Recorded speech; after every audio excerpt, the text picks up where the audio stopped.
नमस्कार साथियों। जैसा कि हमने पहले के वीडियो में समझा संज्ञा के बारे में, संज्ञा कितने प्रकार की होती है उसके बारे में हमने जाना। संज्ञा किसे कहते हैं, संज्ञा भाववाचक संज्ञा बनाना, कितने प्रकारों से हम भाववाचक संज्ञा बनाते हैं, ये हम पहले के वीडियो में जान चुके हैं। यदि आप ये वीडियो संज्ञा के प्रकरण पर देखना चाहें तो आई बटन पर क्लिक करके इस वीडियो को देख सकते हैं, उस पर लिंक अवेलेबल है। यहाँ आज के इस वीडियो में हम सर्वनाम के बारे में अध्ययन करेंगे। सर्वनाम, जैसा कि इसके शाब्दिक अर्थ से स्पष्ट है, सर्व मतलब सबका और नाम मतलब उसको परिभाषित जिस शब्द से किया जाता है वो। तो सबका नाम, यहाँ हम सर्वनाम का शाब्दिक अर्थ इस प्रकार से ले सकते हैं। यदि हम इस पर थोड़ा सा विस्तार से बात करें तो सर्वनाम ऐसे शब्द हैं जो संज्ञा के स्थान पर प्रयुक्त होते हैं। जैसे मैं यहाँ थोड़ा सा उदाहरण देकर आपको समझाने की कोशिश करूँगा। राम सुबह जल्दी उठता है। राम सुबह उठकर ब्रश करता है। राम ब्रश करके दूध पीता है। राम दूध पीकर घूमने जाता है। इस प्रकार मैंने यहाँ कुछ वाक्य आपके सामने लिख दिए हैं। अब इन वाक्यों में कुछ विशेषता आपको दिखाई दे रही होगी।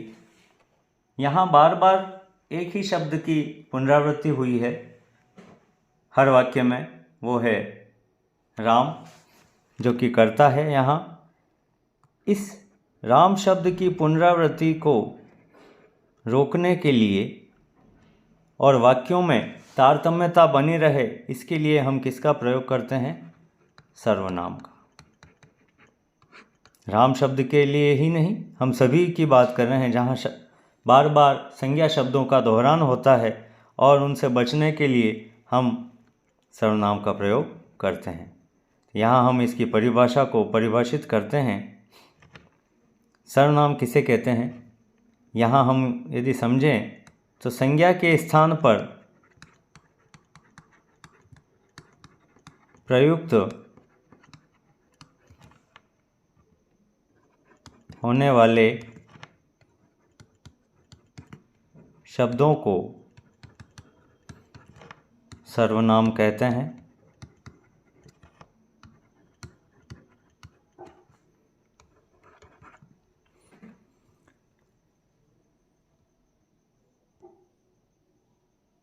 सर्वनाम किसी एक का नाम न होकर सभी के लिए प्रयुक्त होते हैं। किसी व्यक्ति विशेष के लिए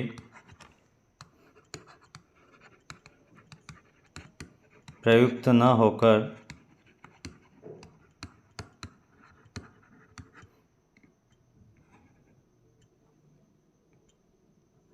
सबके लिए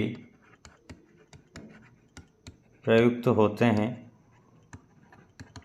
यहाँ आपको ये समझ में आ गया होगा कि सर्वनाम किसे कहते हैं। वे शब्द जो संज्ञा के स्थान पर प्रयुक्त होते हैं वे सारे ही सर्वनाम कहलाते हैं। अब हम बात कर लेते हैं सर्वनाम के भेद या प्रकार। कितने प्रकार के होते हैं सर्वनाम? यहाँ हम सर्वनाम के भेद या प्रकार, इनके बारे में समझते हैं। सर्वनाम के भेद मुख्य रूप से 6 हैं। यहाँ मैं एक एक करके आपके सामने लिखता हूँ। पुरुषवाचक सर्वनाम, दूसरा आता है निश्चय वाचक सर्वनाम, तीसरा अनिश्चयवाचक सर्वनाम,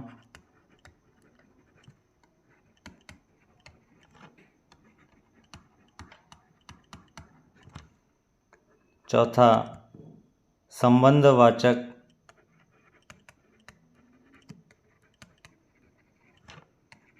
सर्वनाम, पांचवा प्रश्नवाचक,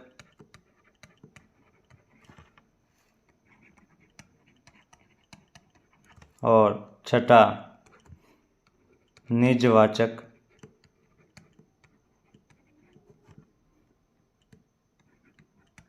सर्वनाम।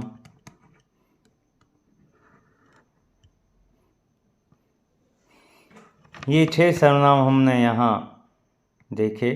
इनको याद करने का क्रम यही रखें।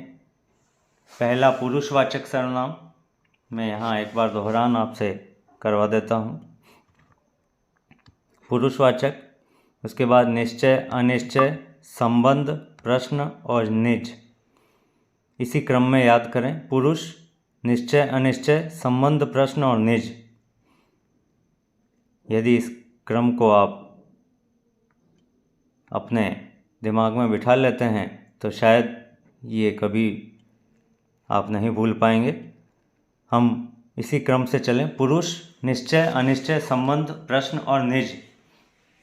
यदि हम शॉर्ट फॉर्म में भी याद करेंगे तो हमारे लिए थोड़ी सी आसानी हो जाएगी इसको याद रखना। तो हम इसी क्रम को याद रखें। पुरुषवाचक, निश्चयवाचक, अनिश्चयवाचक, संबंधवाचक, प्रश्नवाचक और निजवाचक। यहाँ हम पहला इसका प्रकार जो हमने लिखा है पुरुषवाचक,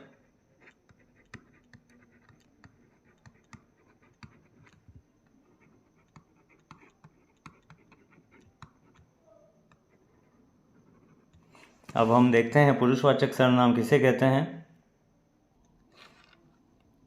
इसको परिभाषित करते हुए हम लिखेंगे इसको वक्ता, श्रोता या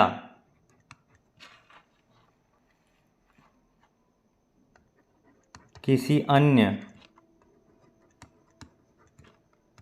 के लिए जिन सर्वनामों का प्रयोग होता है उन्हें पुरुषवाचक सर्वनाम कहते हैं। वक्ता या श्रोता, वक्ता मतलब बोलने वाला, श्रोता मतलब सुनने वाला, और कोई अन्य व्यक्ति के लिए जिन सर्वनामों का प्रयोग होता है उन्हें पुरुषवाचक सर्वनाम कहते हैं। पुरुषवाचक सर्वनाम 3 प्रकार के हैं।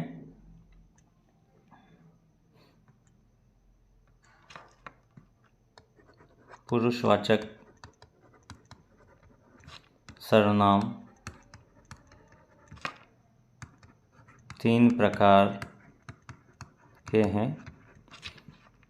पहला उत्तम पुरुषवाचक सर्वनाम,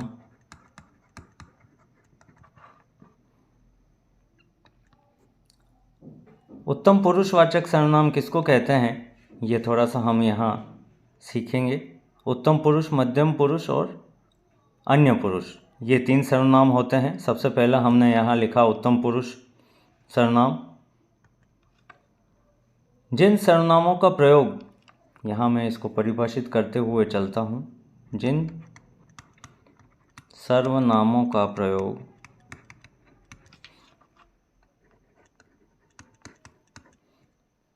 वक्ता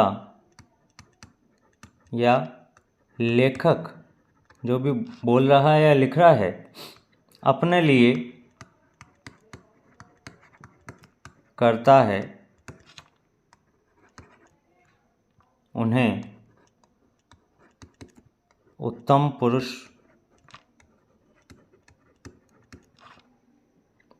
वाचक सर्वनाम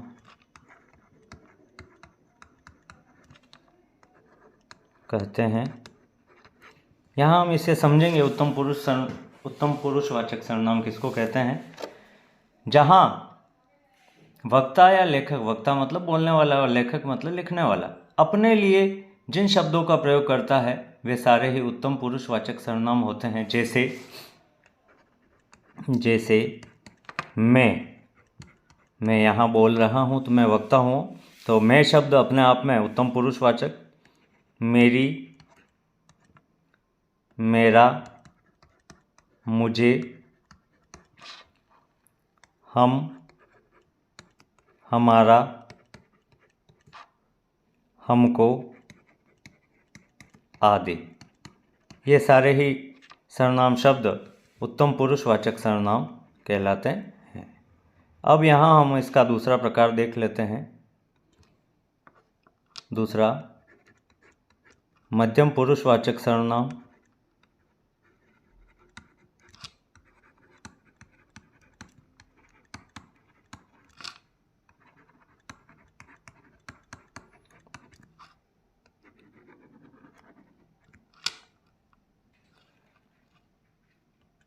परिभाषित करते हैं हम इसे। वक्ता या श्रोता, वक्ता या लेखक, श्रोता नहीं, वक्ता मतलब बोलने वाला या लिखने वाला, सुनने वाले या पढ़ने वाले के लिए जिन सर्वनाम का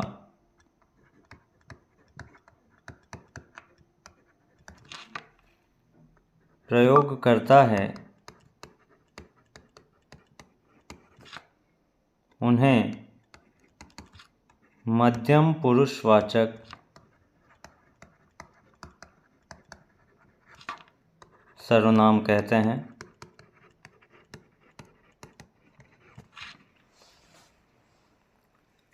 जहाँ वक्ता या लेखक सुनने वाले के लिए या पढ़ने वाले के लिए जिन सर्वनाम शब्दों का प्रयोग करता है उन्हें मध्यम पुरुषवाचक सर्वनाम कहते हैं। जैसे तू, तुम, तेरा, तुम्हारा, तुझे, तुम्हें, आप, आपका,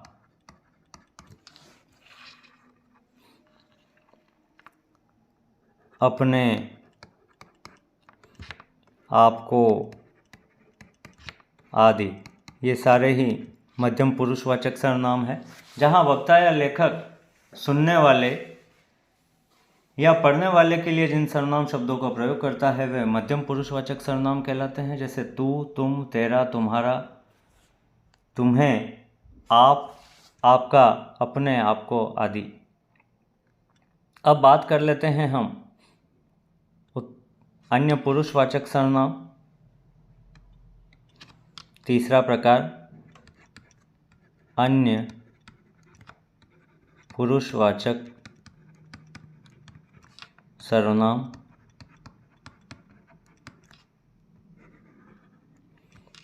जिन सर्वनामों का उपयोग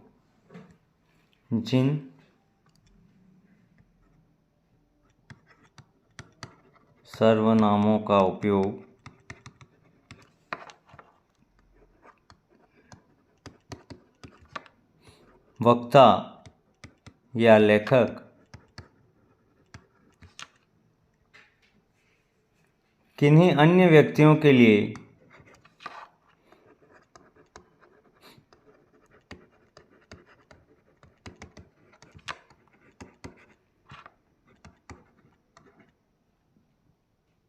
किन्हीं अन्य के लिए, व्यक्ति यहाँ से हम हटा दें, अन्य में सभी आ चुके हैं, किन्हीं अन्य के लिए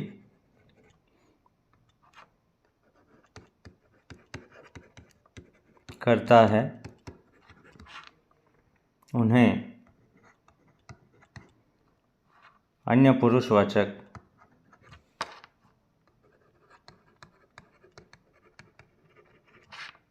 सर्वनाम कहते हैं।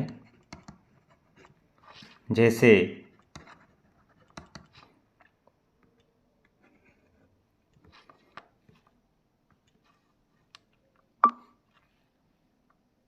यह, वह, ये, वे, उसका, इसे, उसे, इन्हें, उन्हें, उनका, उनको, उसको आदि। ये सारे ही सर्वनाम अन्य पुरुषवाचक सर्वनाम में आते हैं, जो कि अन्य के लिए प्रयुक्त होते हैं। जहाँ वक्ता या लेखक किसी अन्य के लिए कुछ बात कहे तो इन सर्वनाम शब्दों का प्रयोग करते हैं। आगे के भाग में हम सर्वनाम के अन्य प्रकारों के बारे में हम अध्ययन करेंगे। वीडियो की लंबाई थोड़ी सी ज़्यादा होने से इसे हम 2 भागों में विभक्त कर रहे हैं इस प्रकरण को।